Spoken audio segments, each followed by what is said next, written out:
So now public debt is nothing but government's debt. So the meaning of public debt is, in Indian context, public debt includes total liability of union government, that is the central government, that have to be paid from the consolidated fund of India. So it is nothing but the liabilities of the government.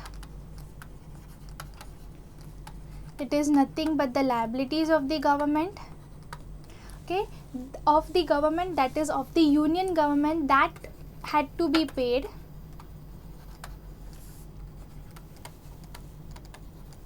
from consolidated fund of India, that is from the fund collected by the consolidated India. So that has to paid from the CFI.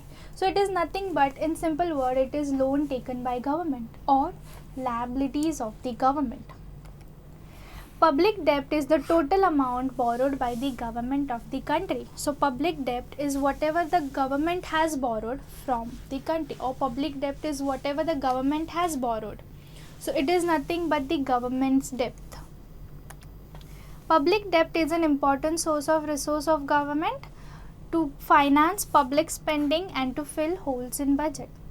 So now, if the government is falling short of revenue and if there are more expenditures of government can always borrow money.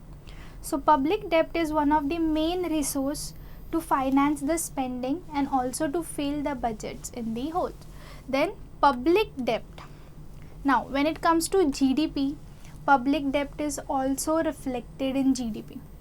So public debt as a percentage of GDP usually is used as an indicator of an ability of government to meet its future obligation. So when we talk about public debt in context of GST, so when we speak about GST, we usually use public debt to check whether the government is able to satisfy its future obligations or no. So this is public debt.